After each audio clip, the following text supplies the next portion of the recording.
Higit 2 dekadang nagtrabaho bilang kusinero sa Middle East si Roderick Aguinaldo. Pero nasangkot siya sa pagpatay sa isang Pakistani sa Bahrain. May 2017 nang hatulan ng korte si Roderick ng kamatayan. 1 taon mula nang unang sumulat si Pangulong Duterte kay King Hamad bin Isa Al Khalifa ng Bahrain, ibinaba sa life imprisonment ang naunang hatol na bitay kay Roderick. Muling sinulatan ng Pangulo ang hari ng Bahrain para naman sa panibagong hiling na pardon para kay Roderick. Wala pang 1 taon mula nang maibaba sa life imprisonment ang hatol na bitay, nakalaya si Roderick Aguinaldo matapos na mabigyan ng royal pardon ng hari ng Bahrain. Agad na ipinaabot ng Pangulo ang pasasalamat sa hari ng Bahrain sa pagpardon kay Aguinaldo kasama ng 15 pang OFWs. Masasabi ko na ito yung pinakamatinding himala na nangyari sa buhay namin. Ibinunyag naman ni Pangulong Duterte kung paano nailigtas sa parusang bitay ang Pinay overseas worker na si Jennifer Dalquez sa UAE. Ayon sa Pangulo, tinakot niya ang mga opisyal ng UAE na ipatitigil ang employment doon oras na bitayin ang ating kababayan. What I'm trying to say is, kung hindi ka wala mangyari talaga sa bayan na ito. Totoo lang. If you cannot say you better behave. Ganito ang luha ng hustisya, ng kalayaan, at ang muling makapiling ni Jennifer Dalquez ang kanyang pamilya. Sa Twitter post ng Administrator ng Overseas Workers Welfare Administration na si Hans Leo Kakdak, ang pagkikita ni na Pangulong Rodrigo Duterte at Jennifer Dalquez sa Malacanang kahapon. Niyakap ni Dalquez ang punong ehekutibo. Batay sa tweet ni Kakdak, tearful at joyous ang pagkikita ng dalawa. Si Dalquez ang OFW na hinatulan ng death penalty ng United Arab Emirates sa kasong pagpatay sa kanyang amo. Sinaksak umano ni Dalquez ang kanyang amo matapos siyang pagtangkaang gahasain. Ayon kay Pangulong Duterte, nagbanta siya sa UAE hinggil sa kaso ni Dalquez. Sabi ko kasi, sabi ko, tayo ninyo yan. Sabihin ko sa inyo. Naginagpis ang magkakapatid na Dimapiles nang makumpirmang kapatid pala nila si Joanna Daniela Dimapiles ang natagpuan sa loob ng freezer sa Kuwait. What are you doing to my countrymen? And if I were to do it to your citizens here, would you be happy?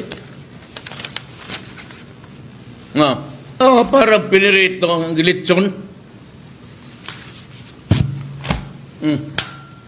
Is there something wrong with your culture? Is there something wrong with the values? Potang inaprinansa yung katawan. There will be no more recruitment for especially domestic helpers.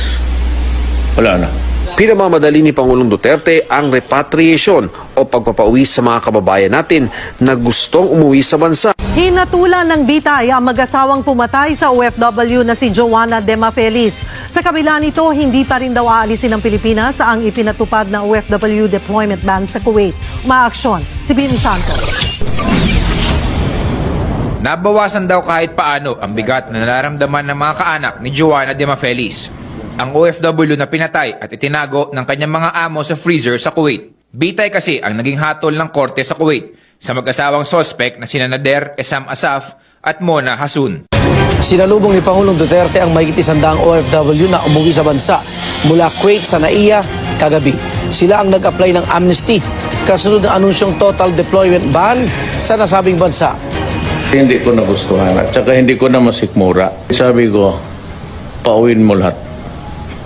Walang pera, mag-knockout ng aeroplano kung sino dyan. Basta pauwin mo lahat. I'd like to say that again, welcome. I love you as a Filipino. Mahal ko kayo. At hindi po ako papayag na samantalain kayo. Kinumpirma ng Department of Foreign Affairs na binitay noong October 5 ang isang Pilipino sa Saudi Arabia dahil sa pagpatay sa isang Saudi national. Ayon kay Romel Romato, Charge d'Affaires Philippine Embassy sa Riyadh, isinagawa ang pagbitay ng walang abiso sa pamilya nito o sa embahada, alinsunod sa lokal na batas. Naharap ang Pilipino sa parusang kisas o retribution kaugnay ng alitan sa pera. We tried everything, and for many, many years. And the Saudi government really tried to look and to be sure that the judgment of hanging was actually deserved.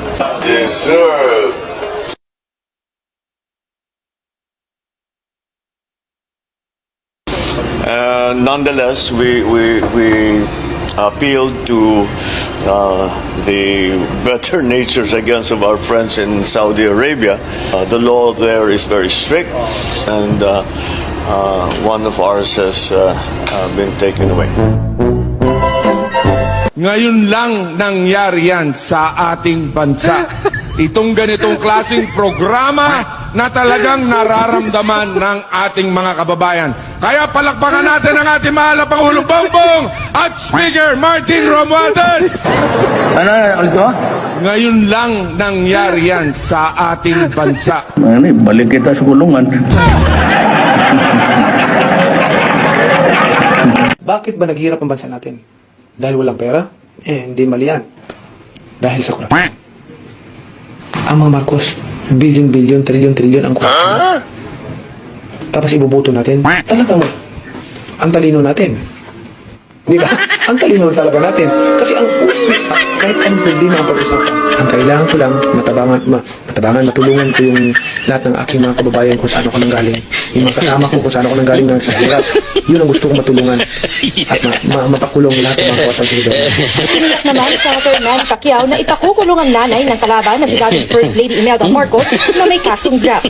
One eternity later. At siguro, kailangan natin ipakilala.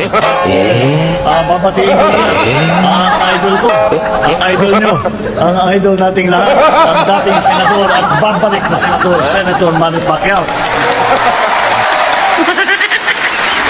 Ang may naamoy ako hindi maganda sa negosyo ni Mr. Manalanso.